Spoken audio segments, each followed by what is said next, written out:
上好，晚上好，晚上好，这里是文迪。今天让我们继续这本中文名称的却是全英内文的书。Introductory Lecture Backgrounds Week 1 Beginning Comparative Studies Part 1 Where Comparisons Start Mapping Ethnocentrism Part 2 Mind Mapping in Chinese and English Where Comparisons Start Mapping Ethnocentrism Introduction Presumptions in World Mapping East-West Centering North-South Centering Choice of Projection People's Republic of China Map of the World Russian Map of the World Western European Map of the World Traditional USA Map of the World Australian Down Under Map of the World New USA Map of the World New Zealand Map of the World United Nations Map of the World NASA Map of the World Conclusion Introduction The University of Ethnocentrism makes it a crucial starting point for comparative studies. Western civilization with Chinese comparisons begins by comparing selected maps of the world from a variety of countries around the world. For the most part, these are the maps ordinarily used in school classrooms when children begin to study geography or develop some comparable awareness of the wider world outside their home culture. Presumptions in world mapping. In order for the process of comparing maps to be intelligible, it helps to highlight several features that occur in our world maps. For this purpose, it is necessary to learn some rudiments of cartography, the study of maps. Nevertheless, the central concern here is not maps, but what maps can show us about cultures. Every world map maker must make a choice of how to render a two-dimensional representation of the three-dimensional globe. There are three major facets to this problem. In examining any particular map, the student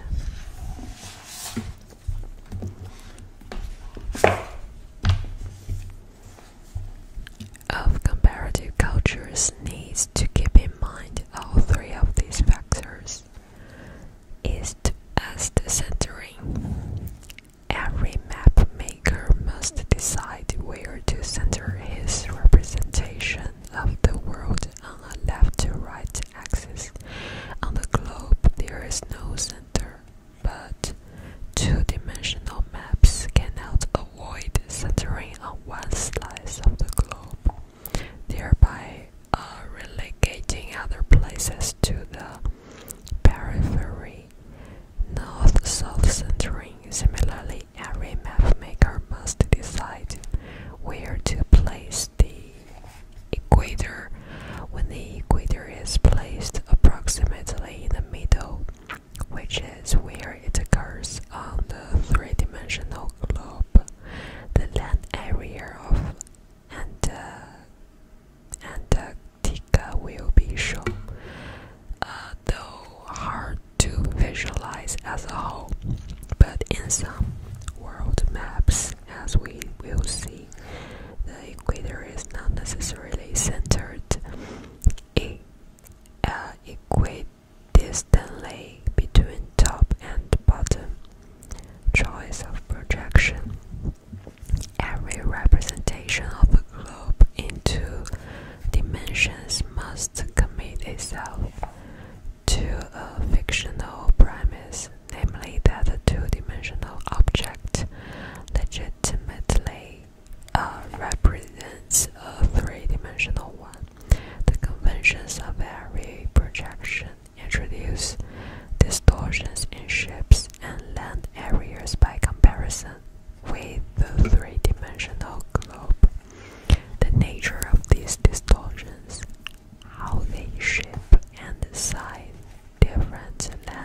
process tell us a great deal about the cultural assumptions underlying any given map of the world. People's Republic of China map of the world. PRC map particulars. Presumably, this map appeared on classroom walls when the Chinese students of Western civilization with Chinese comparison were growing up and internalizing their image of what the world looks like. This map obviously centers its world view on the Western Pacific, the closest approximation of putting China in the center on the east-west axis. In terms of north-south centering, the equator is precisely in the center.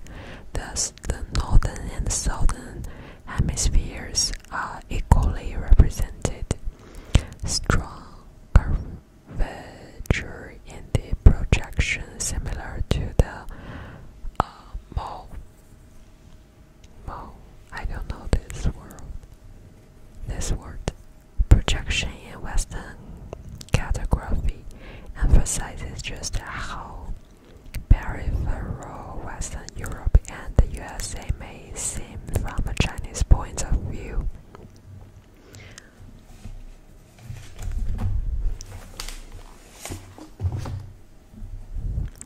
Note in passing the convention that the North is represented at the top. This convention begins in European maps of the Renaissance based on the explorations that flourished as of the 15th century. Medieval Western maps represented the East at the top because it was seen as the allegorical direction in which Jerusalem lay, the rising sun as focus of the Son of God. Ancient Chinese maps showed the north at the top, ostensibly because the map represented the empire as seen from the perspective of the emperor, who was seated in the north facing south. It is not clear just when Chinese maps adopted the convention of north at the top, the China-centered world map.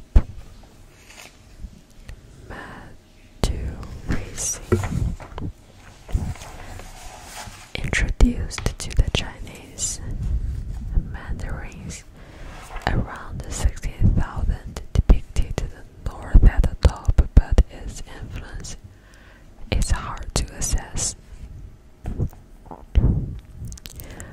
Russian map of the world. Russian map particulars. This map was printed in Moscow during the last years of the Soviet Union, but current Russian mapping is largely unchanged.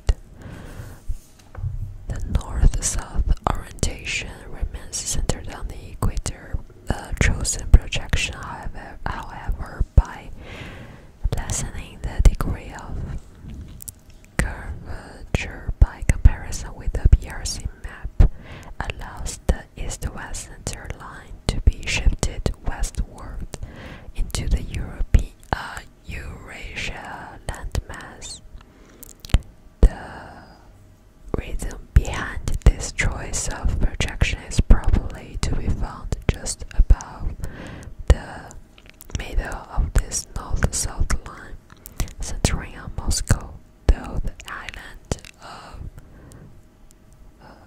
Madagascar lies further south on its same vertical line.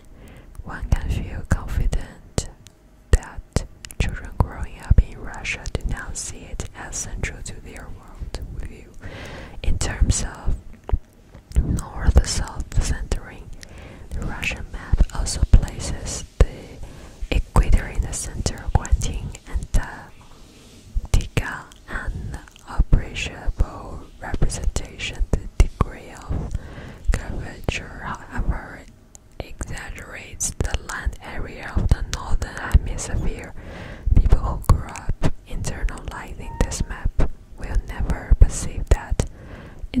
So